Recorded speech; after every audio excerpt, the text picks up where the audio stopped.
కూలి పని చేసుకునేదాన్నేనండి. చదువుకోలేదు. పాడతానండి. చిన్నప్పటి నుంచి కూడా పాడతాను. అంటే మామూలుగా పాడుకుంటాను తప్పితే నేను ఎక్కడా పాడలేదండి. ఇంట్లో పాడుకునేదాన్నేనండి. ఇలా పాడుకుంటూ పక్కింటికి రాణి అని ఆ అమ్మాయి వాళ్ళ ఇంటికెళ్ళి నేను గింజ కోసమని వెళ్ళానండి వాళ్ళ ఇంటికి. ఆ అమ్మాయి ఇంటికి వెళ్తే ఆ అమ్మాయి కూడా ఇద్దరం కూర్చుని పాడుకుంటున్నాం సరదాగా. ఆ అమ్మాయి నన్ను మామూలుగా పాట పాడక్క అన్నదండి. పాడానండి నేను. పాడిన తర్వాత ఆ పాట వాట్సాప్లో పెట్టిందంటండి అమ్మాయి. వాట్సాప్లో ఆ అమ్మాయి ఇంకా వేరే సింగర్కి పంపిస్తే ఆ బాబు పేరు హరి అని చెప్పారండి. ఆ బాబు మామూలుగా అందరికీ సూపర్ సింగర్ అని టైటిల్ పెట్టి ఆ బాబు నా వాయిస్ బాగుందని అందరికీ తెలిసిన వాళ్ళందరి నెంబర్కి ఆ అబ్బాయి పెట్టడం జరిగిందంటండి.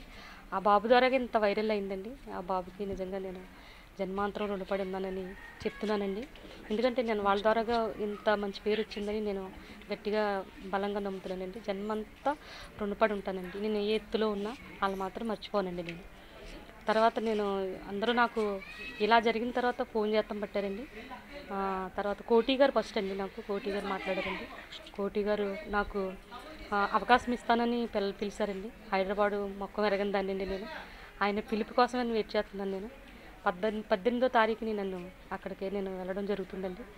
ఆయన ఇచ్చిన అవకాశాన్ని వినియోగించుకొని బాగా పాడాలని ఆశతో ఉన్నానండి. జయంతి మేడం గారండి. అంటే అందరికంటే ఫస్ట్ నన్ను ఇంత అందరికీ తెలిసేలాగా పేపర్ ద్వారా తెలిసేలాగా నన్ను జయంతి మేడం గారు నా కోసం ఇన్ఫర్మేషన్ తీసుకుని రాసి నా కోసం అందరికీ తెలిసేలా చేసింది జయంతి మేడం గారండి. ఆమెకి నా వందనాలు. రాధాకృష్ణ గారు కూడా ఫోన్ చేశారండి. రాధాకృష్ణ గారు బాగా మాట్లాడారండి. నాకు చదువు లేకపోయినా ఆవిడకి కృషి చేస్తే వస్తుందనే నమ్మకం ఆయన చెప్పారండి. ఆ బలాన్ని నాలో పెంచారండి. రఘు కుంచే గారు ఫస్ట్ ఆయన కూడా ఫోన్ చేసి చెప్పారండి. ఏదైనా మంచి సంగీతం ఆయన పిలుస్తారని చెప్పారండి. మన మ్యూజిక్ డైరెక్టర్లో పిలుస్తున్నారమ్మా, నిన్ను ఫోన్ చేస్తున్నారు, మీరు పాడగలిగితే పంపిస్తామన్నట్టు మాట్లాడారండి.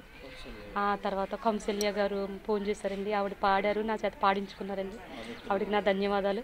మధుప్రియ గారు సిస్టర్ గారు కూడా పిలిచారండి, నాకు ఫోన్ చేశారండి. నేను మాట్లాడాను. ఆమెతో మాట్లాడడం అనేది నాకు చాలా చాలా సంతోషమైందండి. పాప చిన్నది కనుక ఆవిడకి కూడా నా ధన్యవాదాలండి.